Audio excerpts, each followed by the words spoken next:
Hey, bonjour à tous, ici le seul unique Ryu Sensei, j'espère que vous allez bien. Aujourd'hui on se retrouve pour une bonne petite vidéo news, révélation, annonce officielle. Comme d'habitude, ce qu'on va faire, c'est qu'on ne va pas simplement donner l'information, parce que le plus important, c'est d'en parler en détail. Du coup, je vous donne l'info et on verra ensemble ce que l'on peut en tirer par rapport à la suite de l'œuvre. Alors en fait, monsieur Eiichiro Oda vient tout juste de révéler son message pour la Jump Festa 2021. Pour rappel, la Jump Festa est un événement organisé chaque année au Japon depuis 1998 et qui a pour thème les mangas et l'animation japonaise. Cet événement est organisé par la Shueisha, donc la maison d'édition du Weekly Shonen Jump, donc du magazine où est prépubliée l'œuvre de monsieur Eiichiro Oda. Comme chaque année, l'auteur adresse donc un message à tous les fans. J'ai fait traduire le message de l'auteur comme chaque année depuis un petit moment, et à la fin du message, monsieur Eiichiro Oda a balancé une petite bombe, petite ou grosse bombe, qui devrait vous faire plaisir. Alors, écoutez bien, il a dit, et je cite, « Cet homme aux cheveux rouges, il va bouger ». Ça ne vous aura pas échappé, dans l'œuvre il n'y a qu'un seul personnage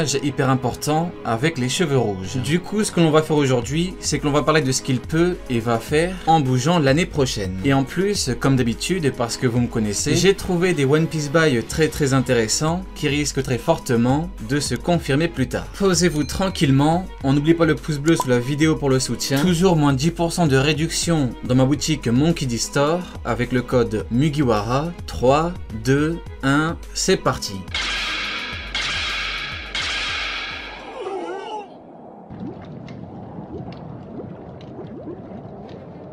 Tout d'abord, il faut s'interroger sur un phénomène qui est vraiment hallucinant. La réaction des fans en général lorsque Shanks apparaît. Ça ne vous aura pas échappé, c'est comme ça depuis très longtemps. Dès qu'il apparaît dans l'œuvre, c'est tous les fans qui bouillonnent de l'intérieur. Alors moi, j'ai une explication très simple par rapport à ce phénomène. Shanks représente énormément de choses par rapport à l'œuvre, et ce depuis le début. Il représente le mentor du futur roi des pirates. Il représente la piraterie. Il représente l'héritier du roi des pirates, et il représente le garant d'un non-chaos mondial. Rappelez-vous de Skajigarp. Le système actuel est très loin d'être parfait, en faisant référence au Tenryubito, tout ça, mais pour l'instant, je me contente de ça. C'est exactement pareil pour Shanks. En fait, la paix mondiale est garantie par un équilibre. Il y a 4 équipages Yonko qui ont tous à peu près la même puissance globale, et il y a la marine. Ce qui maintient l'équilibre, c'est que les Yonko ne sont pas alliés.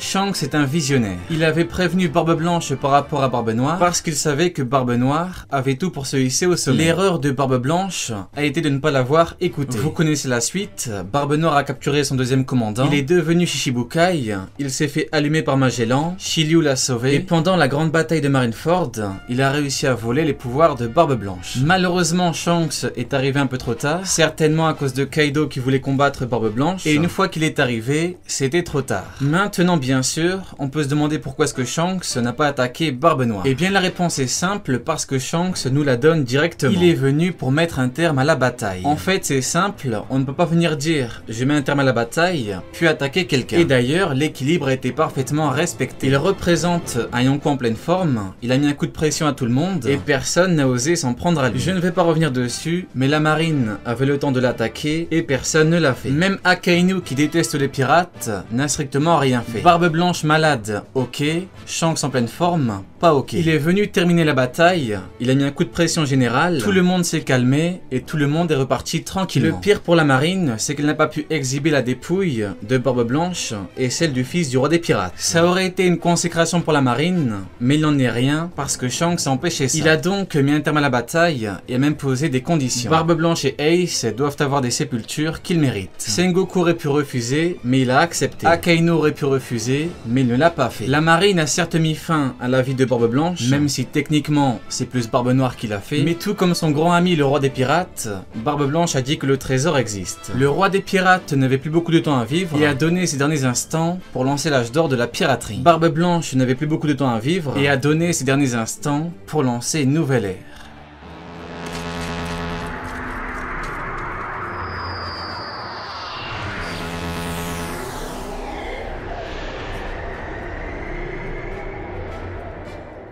Maintenant, dites-vous bien une chose. Si Kaido n'avait pas ralenti Shanks, il aurait très certainement donné un ultimatum à la marine. Soit il libère Ace et tout le monde repart, soit il devra inévitablement participer au combat. Bien évidemment, comme vous le savez tous, Shanks a une petite particularité qui lui aurait permis de sécher la marine. Cette petite particularité, vous la connaissez, 3 mots: à qui des rois. C'est simple, monsieur Eiichiro Oda a clairement dit que Shanks peut mettre KO 100 000 hommes poissons très facilement. Un homme poisson lambda entraîné est plus fort et plus résistant physiquement qu'un homme lambda entraîné. De quoi la marine est-elle faite? Exactement, d'une majorité d'hommes lambda entraînés. Je pense que tout le monde a compris. Si la marine refuse, il leur montre ce qu'il en coûte de refuser sa proposition pourtant pacifique. Ce que je viens de vous dire, ça participe clairement à son mythe. En effet, ce n'est pas juste un personnage, c'est un véritable monument. Il a sacrifié un bras pour sauver un jeune enfant, et pourtant il a réussi à devenir empereur sans flotte apparente. Barbe Blanche avait une véritable armada.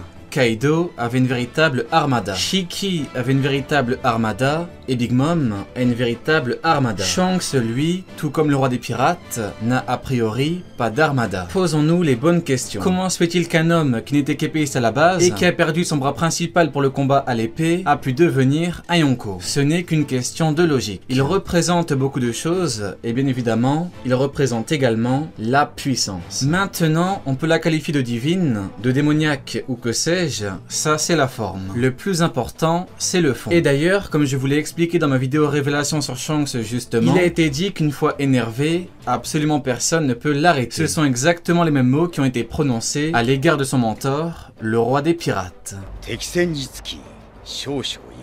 Maintenant que ça s'est dit, l'auteur dit bien qu'il va bouger en 2021. Là, bien évidemment, on doit se demander ce qu'il peut faire, et comme vous le savez tous, Shanks est lié à Barbe Noire. En fait, Barbe Noire est devenu empereur, il maîtrise les pouvoirs du Yami et du Gura, donc maintenant ce qu'il doit faire, c'est battre un Yonko. En effet, Barbe Noire n'a fait que vaincre Marco pendant l'ellipse. S'il veut atteindre son but, Barbe Noire doit vaincre un Yonko. C'est simple, dans l'œuvre, certaines choses se passent parce qu'elles doivent se passer. Je prends un exemple, le futur roi des pirates devait battre un puissant Shichibukai, puis un troisième commandant, et enfin un premier commandant. Il l'a fait parce qu'il devait le faire. Là on a donc une petite problématique. D'un côté on a Barbe Noire qui doit se confronter à Shanks, et d'un autre côté on a le futur roi des pirates qui doit se confronter à Barbe Noire. Rapidement on pourrait se dire que Teach va battre Shanks, et que le futur roi des pirates, donc Luffy, vengera son mentor. Le problème c'est que Shanks et sa puissance sont teasés depuis longtemps. Si on a un combat Teach contre lui et que Teach le bat, on aura un problème. Pour Barbe Blanche c'est différent, et ce pour deux raisons. D'une part, sa puissance n'a pas été teasée pendant longtemps, et d'une seconde part, il était vraiment affaibli. A contrario, Shanks est en forme, et a priori, mis à part son bras en moins, il n'a pas quelque chose qui pourrait lui faire perdre sa grande supériorité. Du coup, c'est assez compliqué. Est-ce qu'on aura directement le combat contre Teach,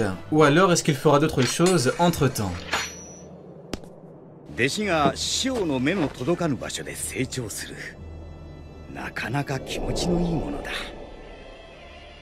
あいつは自らの剣術に欠けていたものを手に入れた。 Maintenant on doit se demander à quoi est-ce que le « il va bouger » correspond. Moi je pense que ces mots sont liés à la rencontre avec le Gorosei. En effet, rappelez-vous, il avait dit qu'il voulait leur parler d'un certain pirate. On a déjà parlé de ça en détail, et on a vu ensemble que le plus probable était Rock Zigzebek. En effet, si c'était Barbe Noire, il serait directement parti le voir. En fait, s'il se déplace directement pour aller voir le Gorosei, c'est que forcément, il ne s'agit pas de l'un de ses semblables. Et quand je dis semblable, c'est par rapport au Yonko. Non. S'il est parti les voir, c'est pour parler d'un pirate qui est au-dessus des pirates. Je pense que vous avez compris. C'est simple, qui est au-dessus des Yonko? Exactement, l'ancien capitaine de 3 empereurs. 4 en comptant Shiki. Rock Zigzebek. Ce qui nous amène à l'une de mes théories, parce que comme vous le savez très certainement, j'ai fait une théorie pour dire et même démontrer que Xebec était très certainement le père de Shanks. Je ne vais pas revenir sur tous mes arguments, je vous invite à la voir, si ce n'est pas déjà fait. Comme vous le savez, Shanks ayant les cheveux rouges, il est très fort probable que son père ait également les cheveux rouges. Maintenant, si on voit les choses différemment, eh bien on se dit que l'auteur, monsieur Eiichiro Oda, a peut-être parlé de Rox dans son message. Cet homme aux cheveux rouges, il va bouger. Pourquoi n'a-t-il pas directement dit Shanks? L'année dernière, il a parlé de Hancock, Sabo et Vivi en donnant clairement leur nom. Je réitère donc ma question, pourquoi n'a-t-il pas clairement donné son nom? Eh bien maintenant, on a certainement une réponse. Peut-être qu'il ne parle pas de Shanks, mais bel et bien de Rox. Rappelez-vous du message de l'auteur dans la Jump Festa 2019. Il a dit qu'il allait introduire une légende tapis du monde en lien avec Barbe Blanche. Désormais, nous savons de qui est-ce qu'il s'agit, parce que durant la rêverie, nous avons eu son nom. Rock se dit Xebec. Comme par hasard dans ce message-là, il n'a pas évoqué son nom. Ça ne vous rappelle rien exactement. C'est précisément ce qu'il a fait dans le message de cette année. Tout est lié. Il a dit qu'il allait introduire une légende tapis. Nous avons appris qu'il avait un lien avec Kaido, Big Mom, Shiki, Barbe Blanche et même Barbe Noire. Il ne manque plus que Shanks. Rock se dit Xebec est au centre de tout. Allez, Diane, tu n'auras pas regardé ma vidéo pour rien.